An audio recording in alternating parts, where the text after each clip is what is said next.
నా పేరు డాక్టర్ రామ్ గోపాల్. నేను హైదరాబాద్లో మగవాళ్ళ ప్రాబ్లమ్స్ చూస్తుంటాను. హైదరాబాద్లో దిల్సుఖ్ నగర్లో మెట్రో పిల్లర్ నెంబర్ 1552 మీ సేవా రోడ్డు మంజుసుధ హాస్పిటల్లో ప్రతిరోజు పొద్దున 10 నుంచి మధ్యాహ్నం 2 దాకా చూస్తుంటాను. ఆదివారం కూడా పేషెంట్లను చూస్తుంటాను. ఛానల్కి మిత్రులు అడుగుతున్నారు స్పర్మ్ కౌంట్ తక్కువ ఉన్నప్పుడు ఏం చేయాలి అని. First and foremost thing sperm count test గురించి చెప్తాను. కనీసం 3 రోజులు భార్యాభర్తలు దూరంగా ఉన్న తర్వాత సెమెన్ తీయాలి. Home collection is the best collection. Home కలెక్షన్లో తీసుకున్నది 20 నిమిషాల లోపల ల్యాబ్కి ఇవ్వాలి. కొన్ని ల్యాబులలో రిసెప్షనిస్టులు చాలా కర్సరీగా ఉంటారు. సెమెన్ వచ్చింది అక్కడ పెట్టిపో అంటారు. అలా కాకుండా దాన్ని ఇమీడియట్గా ఎవరైతే టెస్ట్ చేస్తారో వాళ్ళకి పంపించమని చెప్పాలి. వాళ్ళు ఇమీడియట్గా దాన్ని తీసుకొని మైక్రోస్కోప్ కింద పెట్టుకొని చూడాలి అది లిక్విఫైడ్ అయిందా లేదా. ఒక్కోసారి సెమీ సాలిడ్ జెల్లీ లాగా ఉంటుంది, అది మళ్ళీ ఫ్లూయిడ్ లాగా అయితేనే వాళ్ళు టెస్ట్ చేస్తారు. బై ఛాన్స్ ఒకవేళ లిక్విఫాక్షన్ టైం ఎక్కువ తీసుకుంటే వాళ్ళు దాన్ని కొన్ని మెథడ్స్లో చుట్టూ ఉన్నటువంటి యాక్టివ్ ఫైబర్స్ని బ్రేక్ చేసి తీసుకొని వాళ్ళు చేస్తారు. సో అవి చూసిన తర్వాత వాళ్ళకు రిపోర్ట్ ఇస్తారు. చాలా ల్యాబ్స్లో ఫ్రక్టోజ్ అనేది ల్యాబ్ రిపోర్ట్ రాదు. అన్ఫార్చునేట్లీ విజయ డయాగ్నోస్టిక్ వాళ్ళు ఫ్రక్టోజ్ బాగానే రాసిపెడతారు. So semen count especially azoospermia semen లేదు అన్నప్పుడు ఫ్రక్టోజ్ ఉందా లేదా అనేది వెరీ వెరీ క్రూషియల్. ఫ్రక్టోజ్ కూడా లేదు, స్పర్మ్స్ కూడా లేవు అన్నప్పుడు సామాన్యంగా ఇజాక్యులేటరీ డక్ట్ అబ్స్ట్రక్షన్ అనే ఒక కండిషన్ ఉంటుంది. దాన్ని చిన్న సర్జరీ ద్వారా కుట్లు లేకుండా భగవంతుడి చిన్న న్యాచురల్ హోల్ నుంచే దాన్ని కట్ చేసి ఓపెన్ చేసి సెమెన్ చేయొచ్చు. నాకు ఒక పేషెంట్కు ఆ సర్జరీ అయిన తర్వాత 2 పిల్లలు కూడా పుట్టారు.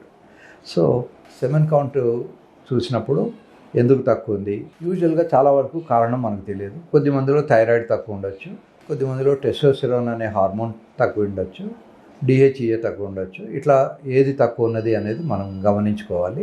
దానికి సరైన ట్రీట్మెంట్ ఇస్తే కొద్దిపాటి వస్తుంది. యూజువల్గా మగవాళ్ళ scrotum is highly sensitive to temperature. మీరు వేడి నీళ్ళు స్నానం చేయండి, కిందికి వేలాడబడతాయి బాల్స్. చల్లటి నీళ్ళు స్నానం చేయండి, పైకి మూవ్ అవుతాయి. శరీరంలో ఏ భాగం కూడా కదలిక లేదు. ఫర్ ఎగ్జాంపుల్ ముక్కు మీద మీరు వేడి నీళ్ళు పోసినా అంతే ఉంటుంది, చల్లటి నీళ్ళు పోసినా అంతే ఉంటుంది. కానీ స్క్రోటం అలా కాదు.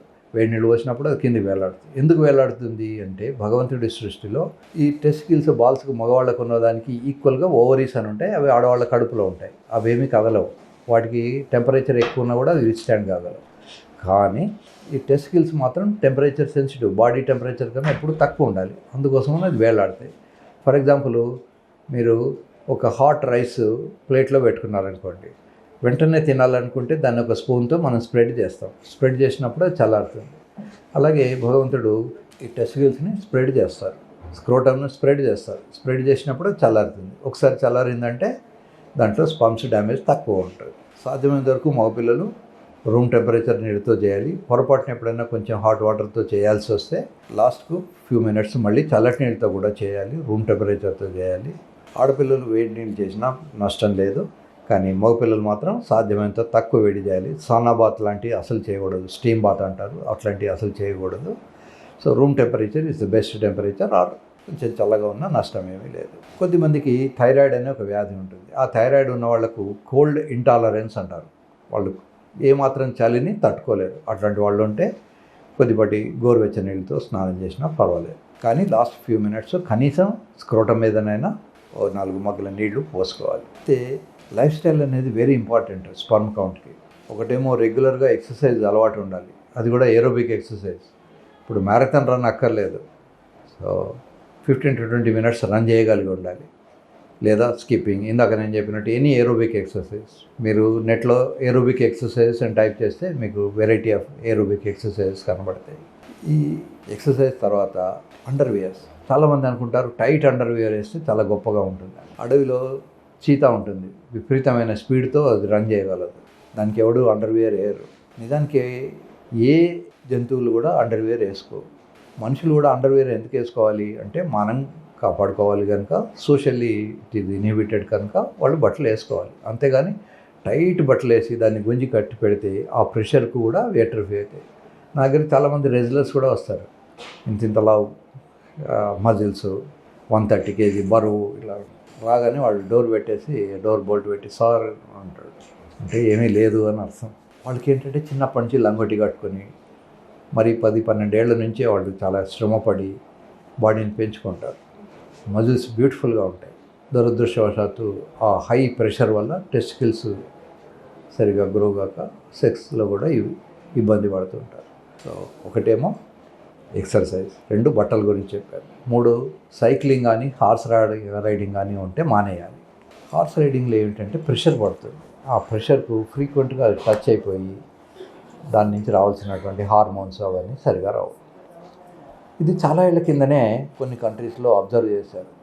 ఈజిప్ట్లో పెపైరస్ అంటారు, మన తాటాకులాగానే వాళ్ళు కొన్ని ఆకుల మీద రాసుకున్నారు. ఎవడైతే హార్స్ రైడ్ చేస్తాడో వాడి కింద ఉన్న సర్వెంటు ఆ డే అంతా వాడు సర్వెంటు. ఈ హార్స్ మీద రైడ్ చేసిన గొప్ప వ్యక్తి అమీర్ నైట్ కల్లా వాడు సెక్స్ చేయలేకపోతే వాడి సర్వెంట్నే పిలిచి మరి నువ్వు సెక్స్ చేయరా అనేవాడు. So this problem should not అక్కర్. కనుక హార్స్ రైడింగ్, సైక్లింగ్ మానేయాలి. 2 వీలర్ నడుపుకోవచ్చు, నష్టం లేదు. 2 వీలర్స్ కూడా కొన్ని స్పెషల్ వెహికల్స్ ఉంటాయి. ఎప్పుడైనా బ్రేక్ వేస్తే అది స్క్రోటం వెళ్ళి దానికి తగులుతుంది. నాకు పేషెంట్లు చెప్తారు, సార్ పల్సర్ ఏదో అట్లాంటి పేరు ఒకటి ఉంది సార్, దాని మీద వెళ్ళినప్పుడు నాకు చాలా ఇబ్బంది అవుతుంది. బ్రేక్ వేసినప్పుడు స్క్రోటం వెళ్ళి ముందు వైపు ఆ సీటుకు తగలకూడదు. సీట్ మస్ట్ బి ఫ్లాట్గా ఉండాలి. కొద్దిమంది సీట్లకి ఇలా మనం గుర్ర మీద వేసే జీన్ లాగా ఇలా ఉంటుంది. అట్లాంటి వాటికి వాళ్ళ ప్రమాదం ఉంటుంది. ఎక్సర్సైజ్ చేయాలి, వేడి నీళ్ళు స్నానం చేయకూడదు, టైట్ అండర్వేర్ వేసుకోకూడదు. ఇంటికి రాగానే అండర్వేర్ తీసేసి లూజ్ పైజామా కానీ లుంగి కానీ వేసుకోవాలి. టైం దొరికినప్పుడల్లా ఒక ప్లాస్టిక్ కవర్లో ఐస్ ముక్కలు వేసుకొని తొడల మీద కానీ బాల్స్ మీద కానీ పెట్టుకోవాలి. ఇకపోతే ఏం తినాలి అని, తిండితో పెద్ద ఇంపార్టెన్స్ లేదు, అయినా కూడా కొన్ని చెప్తారు. ఫర్ ఎగ్జాంపుల్ నట్స్ తినచ్చు, బాదము, పల్లీలు కూడా.